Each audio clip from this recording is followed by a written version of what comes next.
ನಮಸ್ಕಾರ ಫ್ರೆಂಡ್ಸ್, ಕೃಷಿ ಸ್ಟಾಕ್ಸ್ಗೆ ಸ್ವಾಗತ. ಇವತ್ತಿನ ನ್ಯೂಸ್ ಕಡೆ ಗಮನ ಹರಿಸೋಣ. ಇಲ್ಲಿ ಹೆಡ್ಲೈನ್ಸು ತುಂಬಾ ಇದೆ. ಸೊ ನಾನು ಇದನ್ನೆಲ್ಲ ಕವರ್ ಮಾಡೋ ಬದಲು ಇಂಡಿವಿಜುವಲ್ ಆಗಿ ಒಂದೊಂದಾಗೆ ಹೋಗ್ತೀನಿ. ಅದರದ್ದು ಇಂಪ್ಲಿಕೇಶನ್ಸ್ ಏನಿದೆ ಅಂತ ಎಕ್ಸ್ಪ್ಲೈನ್ ಮಾಡ್ತಾ ಹೋಗ್ತೀನಿ. ಮೊದಲನೇದಾಗಿ power grid wins 2000 megawatt hour battery storage project. ಅಂದರೆ ಇವ್ರಿಗೆ ಆಂಧ್ರ ಪ್ರದೇಶದಲ್ಲಿ ಒಂದು ಬ್ಯಾಟ್ರಿ ಸ್ಟೋರೇಜ್ಗೋಸ್ಕರ ಪ್ರಾಜೆಕ್ಟ್ ವಿನ್ ಆಗಿದೆ. ಇದು ಇವರ ರೆವೆನ್ಯೂ ಬಗ್ಗೆ ಹೇಗೆ ಇಂಪ್ಯಾಕ್ಟ್ ಆಗುತ್ತೆ ಅನ್ನೋದನ್ನ ಮುಂದೆ ನೋಡ್ಬೋದು. ಇದು ಜಸ್ಟ್ ಒಂದು ಬಿಸ್ನೆಸ್ ಅಪ್ಡೇಟ್.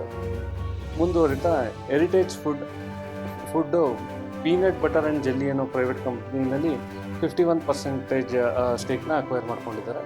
ಇದೊಂದು ಸ್ಟ್ರಾಟಜಿಕ್ ಮೂವ್ ಆಗಿರುತ್ತೆ. ಯಾಕೆಂದರೆ ಹೆರಿಟೇಜ್ ಫುಡ್ ಬಂದು FMCG ಸೆಗ್ಮೆಂಟಲ್ಲಿದೆ. ಅವ್ರು ಪೀನಟ್ ಬಟರ್ ಅಲ್ಲೂ ಕೂಡ ಅವ್ರದ್ದು ಫುಡ್ ಪ್ರಿಂಟ್ನೇ ಎಕ್ಸ್ಪ್ಯಾಂಡ್ ಮಾಡೋಕ್ಕೆ ನೋಡ್ತಾ ಇದ್ದಾರೆ.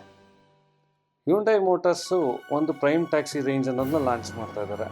ಏನಪ್ಪ ಇದು ಪ್ರೈಮ್ ಟ್ಯಾಕ್ಸಿ ರೇಂಜ್ ಅಂದರೆ? ಇದೇನು ಹೊಸ ಕಾರಾ? ಇಲ್ಲ, ಹೊಸ ಕಾರೇನಲ್ಲ.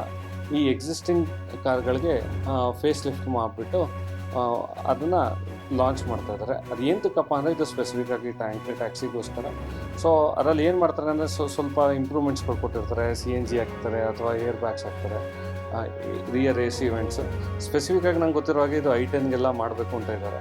ಸೊ ಇದು ಸ್ಪೆಸಿಫಿಕ್ಕಾಗಿ ಟ್ಯಾಕ್ಸಿ ಅವ್ರಿಗೋಸ್ಕರನೇ ಈ ಸ್ಕೀಮ್ನ ಇಂಟ್ರೊಡ್ಯೂಸ್ ಮಾಡ್ತಾ ಇದ್ದಾರೆ. ನೋಡೋಣ ಇದರಿಂದ ಹ್ಯುಂಡೈ ಮೋಟರ್ಸ್ ಹಿಂಗೆ ರೆವಿನ್ಯೂ ಚೇಂಜ್ ಆಗುತ್ತಾ ಅಂತ. ನೆಕ್ಸ್ಟು ಇಂಡಿಗೋ ಮಾರ್ಕೆಟ್ ಶೇರು 63.6%ಅಲ್ಲಿದೆ ನವಂಬರಲ್ಲಿ. ಅಕ್ಟೋಬರ್ ಕಂಪೇರ್ ಮಾಡಿರೋದು 65.6 ಇತ್ತು. ಸೊ ಇಲ್ಲಿ ನೋಡಿದ್ರೆ on an higher level 2% decline ಆಗಿದೆ. ನಿಮಗೆ ಗೊತ್ತಿರುತ್ತೆ, ಲಾಸ್ಟ್ ಮಂತು ಇಂಡಿಗೋದವ್ರದ್ದು ತುಂಬಾ ಪ್ರಾಬ್ಲಮ್ ಇತ್ತು. ಸೊ ಅದರ ಇಂಪ್ಯಾಕ್ಟು ಅವ್ರದ್ದು ಮಾರ್ಕೆಟ್ ಶೇರಲ್ಲಿ ಕಾಣಿಸ್ಕೊಳ್ತಾ ಇದೆ. ಇದು ಒಂದು business update. Tata power 1 gigawatt solar module ಕೆಪಾಸಿಟಿನ ಇನ್ಸ್ಟಾಲ್ ಮಾಡಿದೆ ರಾಜಸ್ಥಾನದಲ್ಲಿ. ಈ ಕಾಂಟ್ರಾಕ್ಟ್ನ SJVN ಅವ್ರು ಕೊಟ್ಟಿದ್ದಾರೆ ಅವರಿಗೆ. ಸೊ ಟಾಟಾ ಪವರ್ ಅವರು ಅದನ್ನ ಇಂಪ್ಲಿಮೆಂಟ್ ಮಾಡಿದ್ದಾರೆ. ಈ 1 ಗಿಗಾವ್ಯಾಟ್ ಏನು ಸೋಲಾರ್ ಪವರ್ ಜನ್ರೇಟ್ ಆಗ್ತದೆ, ಅದರಲ್ಲಿ 500 ಮೆಗಾವ್ಯಾಟು ರಾಜಸ್ಥಾನದವ್ರಿಗೆ ಯೂಸ್ ಮಾಡ್ಕೊಳ್ತಾರೆ. ಉತ್ತರಾಖಂಡವ್ರಿಗೆ 200 ಮೆಗಾವ್ಯಾಟ್ ಹೋಗುತ್ತೆ, ಮತ್ತು ಜಮ್ಮು ಆ್ಯಂಡ್ ಕಾಶ್ಮೀರ್ಗೆ 300 ಮೆಗಾವ್ಯಾಟ್ ಆಗುತ್ತೆ. ಇದು ಒಂದು ಜಸ್ಟ್ ಬಿಸ್ನೆಸ್ ಇನ್ಫಾರ್ಮೇಷನ್. ಇದ್ರ ರಿಸಲ್ಟ್ ಎಲ್ಲ ನಿಮಗೆ ರೆವೆನ್ಯೂ ಹೇಗೆ ಜನ್ರೇಟ್ ಆಗುತ್ತೆ ಅದು ಇನ್ ಫ್ಯೂಚರಲ್ಲಿ ನೀವು ನೋಡ್ಬೋದು ಕ್ವಾರ್ಟರ್ ರಿಸಲ್ಟ್ಸಲ್ಲಿ. ಅಗೇನ್ ಇದು ಒಂದು ಬಿಸ್ನೆಸ್ ಇನ್ಫಾರ್ಮೇಷನು. ರೈಟ್ಸ್ಗೆ ಲೋಕೋಮೋಟಿವ್ ಆರ್ಡರ್ ಬಂದಿದೆ. ಎಲ್ಲಿಂದ? ಜಿಂಬಾಬ್ವೆಯಿಂದ. ಅದು ಎಷ್ಟು? 30 crores. ಯಾವ ಕಂಪನಿ ಅದು ಕೊಟ್ಟಿರೋದು? ಬೆರ್ಹಾರ್ ಡೆವಲಪ್ಮೆಂಟ್ ಕಾರ್ಪೊರೇಷನ್ ಅನ್ನೋ ಜಿಂಬಾಬ್ವೆ ಅಂತ. Okay, moving on. ಇದು ಒಂದು ಈ ಇನ್ಫಾರ್ಮೇಷನ್ ಏನು ಕೊಡ್ತಾ ಇದ್ದೀನಿ ಅದು ತುಂಬ ಇಂಪಾರ್ಟೆಂಟು ಓಲಾ ಎಲೆಕ್ಟ್ರಿಕ್. ಯಾಕೆಂದರೆ ಓಲಾ ಎಲೆಕ್ಟ್ರಿಕ್ ಅವರು ಒಂದು ಇಂಡಿಜಿನಿಯಸ್ ಟೆಕ್ನಾಲಜಿ ಮೇಲೆ ವರ್ಕ್ ಮಾಡಿದ್ರು. ಅದು ಭಾರತ್ ಸೆಲ್ ಅಂತ. ಅದ್ರ ಮಾಡೆಲ್ ನಂಬರ್ 4680. ಇದನ್ನ ರೋಡ್ಸ್ಟರ್ ಎಕ್ಸ್ಪ್ರೆಸ್ ಅನ್ನೋ ಮೋಟರ್ ಸೈಕಲ್ಗೆ ಆ್ಯಡ್ ಮಾಡ್ತಾ ಇದ್ದಾರೆ. ಇದು ಮಾಡೋಕ್ಕೂ ಮುಂಚೆ ಅವ್ರಿಗೊಂದು ಸರ್ಟಿಫಿಕೇಷನ್ ಅಪ್ರೂವಲ್ ಬೇಕಾಗಿರುತ್ತೆ. ಗೌರ್ಮೆಂಟು ಅವರು ಅದನ್ನ ಕೊಟ್ಟಿದ್ದಾರೆ. ಅದನ್ನ ಕೊಟ್ಟಿರೋರು international centre for automotive technology. ಏನಪ್ಪ ಇದು ಸ್ಪೆಷಾಲಿಟಿ ಅಂತಂದರೆ, ಒಂದು ಸಿಂಗಲ್ ಚಾರ್ಜ್ಗೆ 500+ ಕಿಲೋಮೀಟರ್ ಹೋಗುತ್ತೆ ಅಂತ ಓಲಾ ಎಲೆಕ್ಟ್ರಿಕ್ ಅವ್ರು ಕ್ಲೈಮ್ ಮಾಡ್ತಾ ಇದ್ದಾರೆ. ಇದು ಒಂದು ಇಂಪಾರ್ಟೆಂಟ್ ಮೈಲ್ ಸ್ಟೋನ್ ಆಗುತ್ತೆ. ಯಾಕೆ ಅಂತಂದರೆ 2 ವೀಲರ್ ಸೆಗ್ಮೆಂಟಲ್ಲಿ ಇದು ಇಂಡಿಯಾದಲ್ಲಿ ಫಸ್ಟು 2 ವೀಲರ್ ಕಂಪನಿ ಆಗುತ್ತೆ which is giving 500+ kilometre. So ಇದು ನಿಮಗೆ ಗೊತ್ತಿರ್ಬೋದು, in the beginning Ola electric number 1 ಇತ್ತು 2 ವೀಲರ್ ಎಲೆಕ್ಟ್ರಿಕ್ ಸೆಗ್ಮೆಂಟಲ್ಲಿ. ಈಗ ಅದು ನಂಬರ್ 5th ಸ್ಥಾನಕ್ಕೆ ಸ್ಲಿಪ್ ಆಗಿದೆ. ನೋಡೋಣ, ಇದರಿಂದ ಅವ್ರದ್ದು ಅದೃಷ್ಟ ಚೇಂಜ್ ಆಗ್ಬೋದು, ಅದರ ಪರ್ಫಾರ್ಮೆನ್ಸು ಕೂಡ ಇಂಪ್ರೂವ್ ಆಗ್ಬೋದು. ನೆಕ್ಸ್ಟ್ ಇನ್ಫಾರ್ಮೇಷನ್ ಬಂದು ಜುಬಿಲೆಂಟ್ ಫಾರ್ಮಾವಾ. ಇವರು ಕೆನಡಾದಲ್ಲಿ $30,000 ಕೆನಡಿಯನ್ ಡಾಲರ್ಸ್ನ ಇನ್ವೆಸ್ಟ್ ಮಾಡ್ತಾ ಇದ್ದಾರೆ. ಇದೊಂದು ಅಗೈನ್ ಟ್ಯಾಕ್ಟಿಕಲ್ ಮೂವ್ ಆಗುತ್ತೆ. ಎಂತಕ್ಕೆ ಅಂದರೆ ಅವ್ರದ್ದು ನಾರ್ತ್ ಅಮೆರಿಕಾ ಎಕ್ಸ್ಪ್ಯಾನ್ಷನ್ಗೋಸ್ಕರ ಇದನ್ನ ಮಾಡ್ತಾ ಇದ್ದಾರೆ. ಶಕ್ತಿ ಪಂಪ್ಸ್ಗೆ 21 ಕೋಟಿ ಆರ್ಡರ್ ಸಿಕ್ಕಿದೆ. ಎಲ್ಲಿಂದ? ಜಾರ್ಖಂಡ್ ಗೌರ್ಮೆಂಟಿಂದ. ಅದು ಯಾವುದು ಅಂದರೆ PM ಕುಸುಮ್ ಯೋಜನೆ ಅಡಿಯಲ್ಲಿ ಅವ್ರಿಗೆ ಈ ಆರ್ಡರ್ ಬಂದಿದೆ. ಇದು ಅವ್ರಿಗೆ 3rd ಆರ್ಡರ್ ಆಗಿದೆ. ಇದು ಏನಪ್ಪ ಶಕ್ತಿ ಪಂಪ್ಸು ಸ್ಪೆಷಾಲಿಟಿ ಅಂತ ಅಂದರೆ, ಇದು ಈ ಪಂಪ್ಗಳು ಸೋಲಾರ್ ಪವರ್ನ ಯೂಸ್ ಮಾಡಿಕೊಂಡು ಪಂಪ್ ಮಾಡುತ್ತೆ. ಸೊ ನಾವು ಜನರಲಾಗಿ ನೋಡಿರ್ಬೋದು, ನಾವೆಲ್ಲ ಟ್ರೆಡಿಷನಲ್ ಎಲೆಕ್ಟ್ರಿಸಿಟಿ ಮೇಲೆ ಡಿಪೆಂಡ್ ಆಗಿರ್ತೀವಿ. ಸೊ ನಾವು ಪಂಪ್ನ ಈ ಸೋಲಾರ್ ಪಂಪ್ಸ್ ಮೂವ್ ಮಾಡೋದ್ರಿಂದ ಈ ಎಲೆಕ್ಟ್ರಿಸಿಟಿ ಬೋರ್ಡ್ ಮೇಲೆ ಡಿಪೆಂಡೆನ್ಸಿ ಕಡಿಮೆ ಆಗುತ್ತೆ.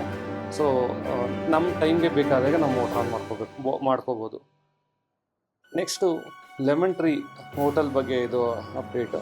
ಇದು ಒಂದು ಬಿಸ್ನೆಸ್ ಅಪ್ಡೇಟ್ ಆಗಿರುತ್ತೆ. ಲೆಮನ್ ಟ್ರೀ ಹೋಟೆಲ್ಲು 228 ರೂಮ್ಸ್ ಇರೋ ಒಂದು ಪ್ರಾಪರ್ಟಿನ ಆಂಧ್ರ ಪ್ರದೇಶ ಅಂದರೆ ತಿರುಪತಿಯಲ್ಲಿರೋ ಒಂದು ಹೋಟೆಲ್ ಜೊತೆ ಹೋಟೆಲ್ ಆಪ್ರೇಟಿಂಗ್ ಅಗ್ರಿಮೆಂಟ್ ಮಾಡ್ಕೊಂಡಿದೆ.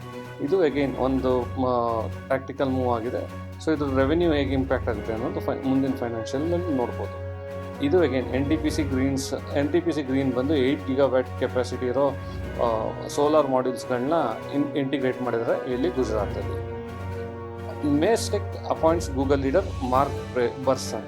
ಸೊ ಇವರು ಮಾರ್ಕ್ ಬರ್ಸನ್ ಅನ್ನೋರು ಗೂಗಲಲ್ಲಿ ಕೆಲಸ ಮಾಡ್ತಾ ಇದ್ದವರು.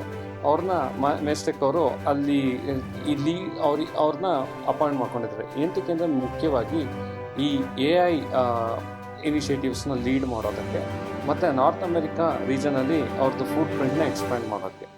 ಓಕೆ, ಇದು ಮೇಸ್ಟೆಕ್ ಅವ್ರದ್ದು ಅಗೈನ್ ಒಂದು ಟ್ಯಾಕ್ಟಿಕಲ್ ಮೂವ್ ಆಗಿದೆ. ನೋಡೋಣ ಇದ್ರದ್ದು ಇನ್ ಫ್ಯೂಚರಲ್ಲಿ ಹೇಗೆ ವರ್ಕೌಟ್ ಆಗುತ್ತೆ ಅಂತ. ಇವತ್ತಿನ ಸೆನ್ಸೆಕ್ಸ್ ಮತ್ತು ನಿಫ್ಟಿ ವಿಚಾರಕ್ಕೆ ಬಂದರೆ ಇದು ಫ್ಲ್ಯಾಟ್ ಆಗಿತ್ತು. ಇವತ್ತು ಎಕ್ಸ್ಪೈರಿ ಕೂಡ ಆಯಿತು. ಸೊ ಅಂಥ ಏನು ವೇರಿಯೇಷನ್ಸ್ ಇರಲಿಲ್ಲ. ಇದು ನೆಕ್ಸ್ಟ್ ವಿಷಯ ಇದೆಲ್ಲ OPEC, ಅದು ತುಂಬಾ ಇಂಪಾರ್ಟೆಂಟು ನಮಗೆ. ಯಾಕೆಂತಂದರೆ OPEC ಬಂದು ಇದು group of countries, they decide the oil price. ಅಂದರೆ ಅವರು ಈ ಗ್ರೂಪ್ ಏನು ಅಂತಂದರೆ ಈ ಆಯಿಲ್ ಪ್ರೊಡ್ಯೂಸಿಂಗ್ ಕಂಟ್ರೀಸ್ಗಳಿದೆಯಲ್ಲ ಅವ್ರದ್ದು ಒಂದು ಗ್ರೂಪ್ ಮಾಡ್ಕೊಂಡಿರ್ತಾರೆ, ಅದನ್ನ OPEC ಅಂತ ಅಂತಾರೆ. ಆ ಗ್ರೂಪಲ್ಲಿ ಅವರು ಈ ಮೀಟಿಂಗ್ ಮಾಡಿದಾಗ ಈ ಕ್ವಾರ್ಟರಲ್ಲಿ ಎಷ್ಟು ಆಯಿಲ್ ಪ್ರೊಡ್ಯೂಸ್ ಮಾಡಬೇಕು ಅನ್ನೋದನ್ನ ಡಿಸೈಡ್ ಮಾಡ್ತಾರೆ. ಸೊ ಅವ್ರನ್ನ ಪ್ರೊಡಕ್ಷನ್ನ ಪಾಸ್ ಮಾಡ್ಕೊಂಡಿದ್ದಾರೆ. ಅದರ ಅರ್ಥ ಏನು ಅಂತಂದರೆ ಇದ್ರ ಪ್ರಕಾರ ಏನು ಮಾಡ್ತಾ ಇದ್ದಾರೆ ಅಂದರೆ ಈ ಗ್ಲೋಬಲಲ್ಲಿ 3% ಏನು ಡಿಮ್ಯಾಂಡ್ ಇದೆ ಅದನ್ನ ಕಟ್ ಮಾಡಬೇಕು. ಅಂದರೆ ಗ್ಲೋಬಲ್ ಡಿಮ್ಯಾಂಡಲ್ಲಿರೋ 3%ನ ಅವ್ರನ್ನ ರೆಡ್ಯೂಸ್ ಮಾಡಬೇಕು ಅಂತ ಡಿಸೈಡ್ ಮಾಡಿದ್ರು ಅದ್ರ ಪ್ರಕಾರ.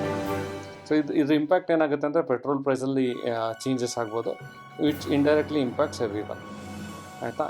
ಈಗ ಮೂವಿಂಗ್ ಆನ್, ಕ್ಯಾಬಿನೆಟ್ ಮೀಟಿಂಗ್ ಇದೆ ನಾಳೆ. ಇದು ಈ ವರ್ಷದ ಕೊನೆಯ ಮೀಟಿಂಗ್ ಆಗಿರುತ್ತೆ. ಸೊ ಇದು ಒಂದು ಇಂಪಾರ್ಟೆಂಟ್ ಮೀಟಿಂಗ್ ಆಗಿರುತ್ತೆ. ಯಾಕೆಂತಂದರೆ ನಾವು ಇದರಿಂದ ಎಕ್ಸ್ಪೆಕ್ಟ್ ಮಾಡ್ಬೋದು ಪ್ರಧಾನಿ ಮೋದಿಜಿ ಅವ್ರ ಕಡೆಯಿಂದ ಏನಾರ ಇನ್ಫಾರ್ಮೇಷನ್, ಏನಾರ ರೂಲ್ಸ್ಗಳೇನಾರು ಚೇಂಜ್ ಆಗುತ್ತಾ ಅಂತ.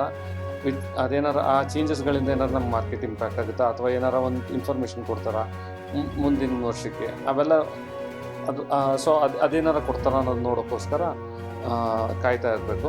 ಸೊ ಅದಕ್ಕೋಸ್ಕರ ಒಂದು ಜನರಲ್ ಅಪ್ಡೇಟ್ ಇದು. ನೆಕ್ಸ್ಟು IRDA ಅವರೊಂದು ಕನ್ಸರ್ನ್ನ ರೈಸ್ ಮಾಡ್ತಾ ಇದ್ದಾರೆ. IRDA ಬಂದು ಇನ್ಶೂರೆನ್ಸ್ ರೆಗ್ಯುಲೇಟರಿ. ಸೊ ಅವ್ರು ಏನಪ್ಪ ಕನ್ಸರ್ನ್ಸ್ ರೈಸ್ ಮಾಡ್ತಾ ಇದ್ದಾರೆ ಅಂತಂದರೆ, ಈ ಪ್ರೀಮಿಯಮ್ಸ್ ಇರುತ್ತಲ್ಲ ಈ ಇನ್ಶೂರೆನ್ಸ್ ಮೇಲೆ, ಯೂಶ್ವಲಿ ಆ ಪ್ರೀಮಿಯಮ್ದು ಕಮಿಷನ್ ಚಾರ್ಜಸ್ ಏನಿದೆ ಅದು ತುಂಬಾ ಜಾಸ್ತಿ ಆಗ್ತಾಯಿದೆ ಅಂತ ಅವ್ರದ್ದೊಂದು ಕನ್ಸರ್ನ್ ಇದೆ. ಸೊ ಇದು ಕಮಿಷನ್ ಜಾಸ್ತಿ ಆದರೆ ಯಾರಿಗೆ ಅಡ್ವಾಂಟೇಜು? ಬ್ರೋಕರ್ಸ್ಗಳಿಗೆ ಅಡ್ವಾಂಟೇಜ್ ಇರುತ್ತೆ. ಸೊ ಅದನ್ನ ರೆಗ್ಯುಲೇಟ್ ಮಾಡಬೇಕು ಅಂತ ಒಂದು ಡ್ರಾಫ್ಟ್ನ ಪ್ರಿಪೇರ್ ಮಾಡ್ತಾ ಇದ್ದಾರೆ. ನೋಡೋಣ, ಡ್ರಾಫ್ಟ್ ಬಂದ ಮೇಲೆ ಆ ಡ್ರಾಫ್ಟಲ್ಲಿ ಏನೇನಿದೆ ಅನ್ನೋದನ್ನ ಎಕ್ಸ್ಪ್ಲೈನ್ ಮಾಡೋಣ ಮುಂದೆ ಬಂದಾಗ. ನೆಕ್ಸ್ಟು ಅದಾನಿ ಎಂಟರ್ಪ್ರೈಸಸ್ ಅವರು 1000 crores NCDಗೆ ಅಪ್ರೂವಲ್ ಕೇಳಿದ್ರು. ಅವ್ರದ್ದು ಬಾಡಿ ಮೀಟಿಂಗಲ್ಲಿ ಎಲ್ಲ ಅಪ್ರೂವಲ್ ಸಿಕ್ಕಿದೆ. ಏನಪ್ಪ ಇದರ ಅರ್ಥ ಅಂತಂದರೆ, NCD ಅಂದರೆ ನಾನ್ ಕನ್ವರ್ಟಿಬಲ್ ಡಿಬೆಂಚರ್ಸು. ಇದು ಒಂದು ಟೈಪ್ ಆಫ್ ಬಾಂಡ್ ಆಗಿರುತ್ತೆ, ಬಟ್ ಇದು ಈಕ್ವಿಟಿಯಾಗಿ ಕನ್ವರ್ಟ್ ಆಗಲ್ಲ during once it is matured. ಇದೇನಪ್ಪ ಅಂದರೆ ಅಗೈನ್ ಫಿಕ್ಸ್ಡ್ ಟೈಮಲ್ಲಿ ನಿಮಗೆ ಇಂಟ್ರೆಸ್ಟ್ ಕೊಡೋದು ಅನ್ನೋಂಥ ಡಿಸೈಡ್ ಆಗಿರುತ್ತೆ. ಏನಕ್ಕಪ್ಪ ಈ 1000 crore? ಅಗೈನ್ ಈ ಸಾಲ ತೊಗೊಂಡು ಇನ್ನೊಂದು ಸಾಲ ತೀರಿಸ್ತಾ ಇದ್ದಾರೆ ಎಕ್ಸಿಸ್ಟಿಂಗ್ ಡೆಪ್ನ ಕ್ಲಿಯರ್ ಮಾಡೋಕ್ಕೆ, ಮತ್ತು ಜನರಲ್ ಕಾರ್ಪೊರೇಟ್ ಪರ್ಪಸ್ ಅಂದರೆ ಏನಾರ ಎಕ್ಸ್ಪೆನ್ಷನ್ಗೋ ಇಲ್ಲ ಏನಾರ ಇಂಟರ್ನಲ್ ವರ್ಕಿಂಗ್ಗೆ ಯೂಸ್ ಆಗುತ್ತೆ. ನೆಕ್ಸ್ಟ್ ನ್ಯೂಸ್ ಬಂದು ಈ ಗೌರ್ಮೆಂಟ್ ಆಫ್ ಇಂಡಿಯಾದಿಂದ ಟ್ಯಾಕ್ಸ್ ನೋಟಿಸಸ್ ಹೋಗಿದೆ. ಇಂಡಿಗೋ, JSW ಇನ್ಫ್ರಾ, ಸೆನೋಫಿ ಇಂಡಿಯಾ ಮತ್ತು SRFಗೆ. ಅದರ ಡೀಟೇಲ್ಸ್ ಇಲ್ಲಿ ಮೆನ್ಷನ್ ಮಾಡಿದ್ದೀನಿ ಬಿಲೋ, ನೀವು ನೋಡ್ಬೋದು. ಇದು ಒಂದು ಜನರಲ್ ಇನ್ಫಾರ್ಮೇಷನ್ ಆಗಿರುತ್ತೆ. ಮೂವಿಂಗ್ ಆನ್, ಇದು ನನ್ನ ಕೊನೆಯ ಡೇಟಾ. ಇದು ಮೋತಿಲಾಲ್ ಓಸ್ವಾಲ್ ಪಿಕ್ ಫಾರ್ 2026. ಇದು ಮೋತಿಲಾಲ್ ಓಸ್ವಾಲ್ ಬಂದು ಒಂದು ಬ್ರೋಕರು. ಸೊ ಅವ್ರ ಪ್ರಕಾರ ಮುಂದಿನ ವರ್ಷ ಯಾವ್ಯಾವ ಕಂಪ್ನಿಗಳಲ್ಲಿ ಎಷ್ಟು, ಅವರೊಂದು 12 ಸ್ಟಾಕ್ಸ್ಗಳನ್ನ ಪಿಕ್ ಮಾಡಿದ್ದಾರೆ. ಸೊ ಅದರಲ್ಲಿ ಅವ್ರ ಪ್ರಕಾರ ಮೋಸ್ಟ್ಲಿ ಈ ವರ್ಷ 2026 ಎಂಡಷ್ಟೊತ್ತಿಗೆ ಎಷ್ಟು ರೀಚ್ ಆಗ್ಬೋದು ಅಂತ ಅವ್ರ ಪ್ರಕಾರ, ಇದು ಅವ್ರ ಅನಾಲಿಸಿಸ್ ಟೀಮ್ ಪ್ರಕಾರ ಒಂದು ಸ್ಟಾಕ್ಸ್ಗಳನ್ನ ಲಿಸ್ಟ್ ಔಟ್ ಮಾಡಿದ್ದಾರೆ. ನಾನು ಎಲ್ಲದ್ರ ಬಗ್ಗೆನೇ ಹೇಳೋಕ್ಕೆ ಹೋಗಲ್ಲ. ನೀವು ಇಲ್ಲಿ ನೋಡ್ಬೋದು, ಒಂದು ಸಿಂಪಲ್ ಎಕ್ಸಾಂಪಲ್ಗೆ HCL ತೊಗೊಂಡಿದ್ದೀನಿ. HCL ಅವರು ಈ ಕರೆಂಟ್ ಪ್ರೈಸ್ ಬಂದು 1621 ಇದೆ. ಈ ಮೋತಿಲಾಲ್ ಓಸ್ವಾಲ್ ಪ್ರಕಾರ ಈ ವರ್ಷದ ಕೊನೆಯಲ್ಲಿ 2150 ಮೂವ್ ಆಗುತ್ತೆ ಅಂತ ಹೇಳ್ತಾ ಇದ್ದಾರೆ. ಅದು ಪೊಟೆನ್ಷಿಯಲಿ 29% ಇನ್ಕ್ರೀಸ್ ಆಗುತ್ತೆ ಅನ್ನೋದು ಮೋತಿಲಾಲ್ ಓಸ್ವಾಲ್ ಟೀಮ್ದು ರೆಕಮೆಂಡೇಷನ್. ಇದರ್ಥ ಏನೋ ನಾವು ಬ್ಲೈಂಡ್ಲಿ ಫಾಲೋ ಮಾಡಬೇಕಾ? ಇಲ್ಲ, ಇದು ಜಸ್ಟ್ ಅವ್ರ ರೆಕಮೆಂಡೇಷನ್ ಕೊಟ್ಟಿದ್ದಾರೆ. ನೀವು ನಿಮ್ಮ ಥಾಟ್ಸ್ಗಳು, ಅನಾಲಿಸಿಸ್ಗಳನ್ನ ಮಾಡಿ ಆಮೇಲೆ ನೀವು ಡಿಸಿಷನ್ ತಗೊಳ್ಳಿ. ಇಷ್ಟನ್ನು ಹೇಳ್ತಾ ಈ ವಿಡಿಯೋನ ಎಂಡ್ ಮಾಡ್ತೀನಿ. ನಿಮಗೆ ಈ ವಿಡಿಯೋ ಇಷ್ಟ ಆಗಿದ್ರೆ ಲೈಕ್ ಮತ್ತು ಸಬ್ಸ್ಕ್ರೈಬ್ ಮಾಡ್ಕೊಳ್ಳಿ. ಏನಾರ ಫೀಡ್ಬ್ಯಾಕ್ ಇದ್ದರೆ ಕಮೆಂಟ್ ಮಾಡಿ.